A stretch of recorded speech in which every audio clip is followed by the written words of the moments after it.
Hello, and welcome to the class on how to get started on a path to healthier living. I'm Janet McKee, and as a holistic health counselor, I find that I tell very important specific things to each and every client to help them get started. But as I'm telling the same thing to every client, I realized I became inspired to do these classes because instead of me telling one client at a time, I felt that I could share this information with thousands of people out across the country. So what we're going to do today is go through very simple steps that you need to consider seriously to help improve your health and well-being. And by taking these simple steps, you will see dramatic improvements to not only your physical health, but your emotional well-being as well. So instead of that cup of coffee, I want you to understand that your body needs to be hydrated. You are dehydrated when you wake up in the morning. Consider you've gone 7 or 8 hours without anything to drink. And even if you got up in the middle of the night and had a sip of water, it's not enough. The cells of your body are 70% water at least. Cells of your brain are even more so. In order for your brain and body to function properly, you must be hydrated. So one of the simplest things that you could do to improve your health immediately is the first thing you do when you get up in the morning after you brush your teeth is to have a glass of water. I suggest filtered or spring water, if possible. And then, believe it or not, I would like you to consider having a second glass of water. And in the second glass of water, put a squeeze of lemon or lime. Lemon or lime will help you actually rejuvenate your liver and gallbladder and continue to hydrate your body. So very wonderful. And it's a good thing to consider drinking some lemon or lime water throughout the day. You might want to consider making sure you brush your teeth throughout the day if you are doing that. But also, instead of the lemon or lime in the water, a more advanced concept that is so powerful for you is to put some apple cider vinegar. This is the good apple cider vinegar you get from the health food store. It's the kind with the mother in it, which sounds strange, but what that means, it has good bacteria. The beneficial bacteria is so important for a healthy digestive system. And also, apple cider vinegar has been found to be so healing and rejuvenating to your liver and gallbladder. So, after getting a good night's sleep, we're starting our day hydrated, which is putting us on the path for good, clear thinking, a healthy metabolism, and a healthy digestive system. As a matter of fact, studies have shown that students that drink a glass of water before they take a test score higher on their tests than those that do not. So what's happening is by hydrating your body and hydrating your brain, you're able to think clearly, have more energy to start your day. Please do not skip breakfast. If you're not much of a breakfast eater, we can try something very simple and light. We are going to be doing many classes for you on foods to have for breakfast, lunch, and dinner, and snacks and dessert and everything that are so delicious and so healthy for you. So stay tuned for all of the wonderful classes that we have available here at sonaview.com. But studies have shown that if you skip breakfast, there is nothing you can do the rest of the day, no matter how healthy you eat, to actually balance your brain and body chemistry. You need to break the fast that you experienced all night by not eating with something, first hydrating your body and then something healthy in your tummy. Please avoid simple sugars for breakfast. What are people typically having? A bowl of cereal. Almost every box cereal has some kind of processed grains and simple sugar, even if it's a healthy one like maple syrup or evaporated cane juice or honey. We offer to you at sonaview.com an entire class on reading food labels. And you will learn all about how to pay attention to ingredients and things like that. And you will see some of the box cereal that is surprisingly not healthy for you. Or we're doing pancakes or French toast with maple syrup or something like that. Or even on our oatmeal, putting honey and brown sugar. What happens is when you have simple sugar, it will give you a brief boost in your energy, but then you're going to crash. And when you crash, you're going to start grabbing for something else, possibly unhealthy, to try to reboost that energy level. Or a cup of coffee, something like that. So you're not going to be in balance. And also I notice that if I have simple sugar during the day, I can't think as clearly, and my energy level is depleted. I remember once I was in a meeting and this gentleman brought out this beautiful homemade banana bread that his wife made. So of course I enjoyed a piece in the middle of the day. That afternoon I thought I was getting the flu. was so tired, I couldn't think clearly. I was like, what is wrong with me? I feel high energy all day long. Something's not right. Then it occurred to me that I had simple sugar with wheat in the middle of the day. This depletes your energy, and it also, sugars will deplete and depress your immune system. Save sugar for a treat that you have on occasion. We will teach you here at Sauna View how to do a variety of incredible, decadent, healthy desserts that satisfy your sweet craving without simple sugars. So a healthy breakfast, rich with real whole foods. Whole grains, fresh fruit, nuts and seeds. If you want to do a great smoothie, we will teach you all of that here at Sauna View. For the rest of the day, for now, at least pay attention to eating real whole foods for lunch, dinner, and snacks. Real food.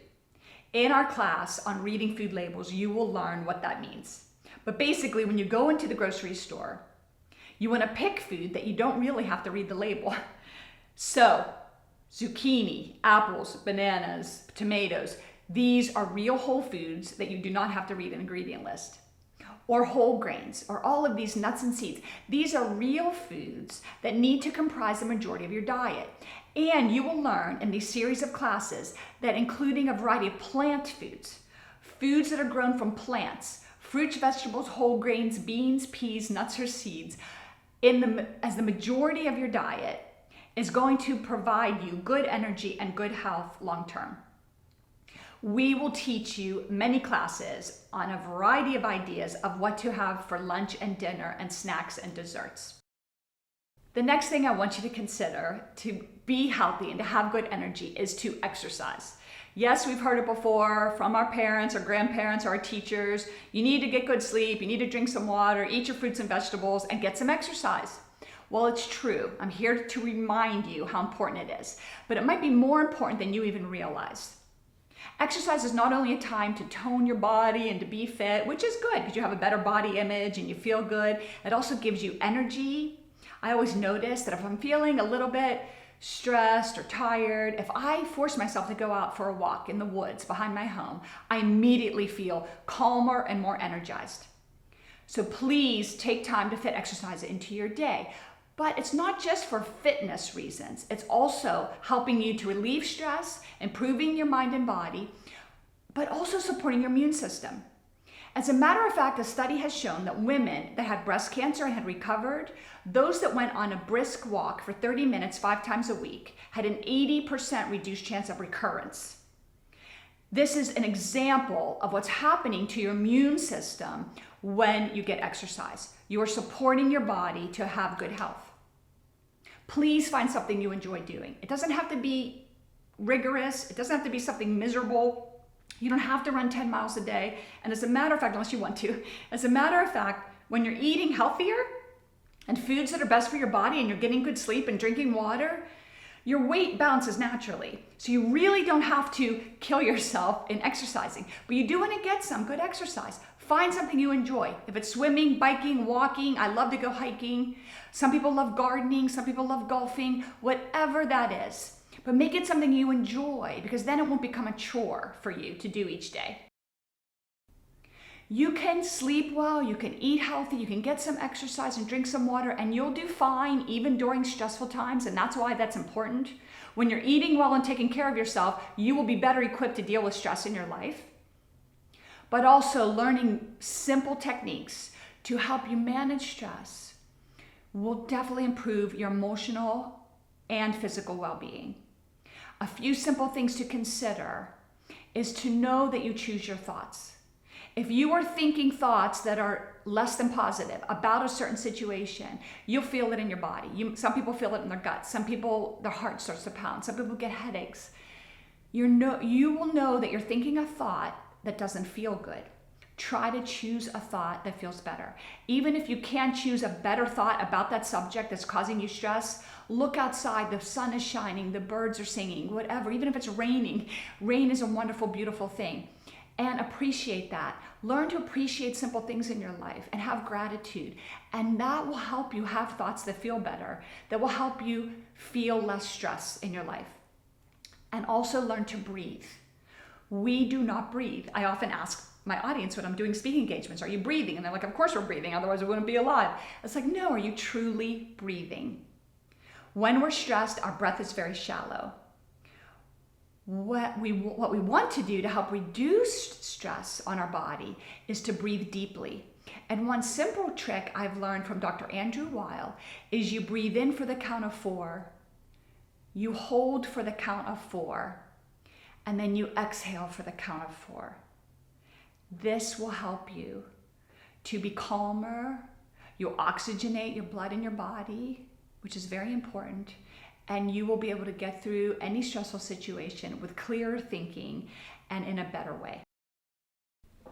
Insufficient sleep decreases your dopamine and your serotonin levels, which will cause you to crave sugary foods and in a weak attempt to try to boost these. This can affect your weight long term. And it's really interesting. And in our class on how to balance your weight naturally, you will learn details about how sleep is one of the first things you need to consider to have a slimmer, more balanced weight. So it's fascinating to learn that certain hormones are affecting your appetite, and they are controlled by your sleep habits. So when you are getting the proper amount of sleep, then the hormone that controls your hunger is better in balance. And there's another hormone that, when you are getting proper sleep, will help you feel satiated after eating. So when you eat a normal meal, you will feel full and satisfied when you've gotten good quality sleep because your hormones are in balance. Also, growth hormones that help you burn fat and boost your metabolism are affected by your sleep. So it's amazing to know that even your weight is important to be in balance through the process of having good sleep the night before. So sleep is critical. How do we do this? And we're going to teach a whole class at sonaview.com on how to improve your sleep habits. But there's a couple important things to consider. First of all, getting outside during the day, getting daylight in your eyes and on your skin will help set your melatonin, which is your sleep hormone, so that you sleep better at night. But please consider getting to bed when it gets dark at night. Mother Nature is trying to show you when it's time to retire and to get rest. When it gets dark out, and especially in the fall and winter when it gets dark earlier, Mother Nature is trying to tell you it's time to hibernate and to get more sleep in the winter time. Please know that some of the experts I work with say that the hours before midnight are the most healing and rejuvenating for your body. So try to be in bed and asleep by 10 p.m. Some of them even suggest by 9 p.m. So I know that might seem early for many of you, but when you learn to move your sleep time earlier and earlier, you will feel better. So getting outside during the warm months of the year and getting sun on your skin is so important to getting true vitamin D. People are often worried about being in the sun, they're worried about getting burned or getting skin cancer. Please don't worry about this for just 15 or 20 minutes a day. Do not burn your skin, but please get out, get sun in your eyes, on your face, on your arms, as much as you can, 15 to 20 minutes, maybe 30 minutes if you're not going to burn, because then you'll get the true vitamin D, which is actually a hormone in your body that will develop. During the months that you cannot get true vitamin D from the sun, then please consider supplementing. Low rates of vitamin D, increased rates of many illnesses, and this is absolutely important for your health and well-being. Thank you for joining us on this simple introductory class to how to start on your path to living a healthier life.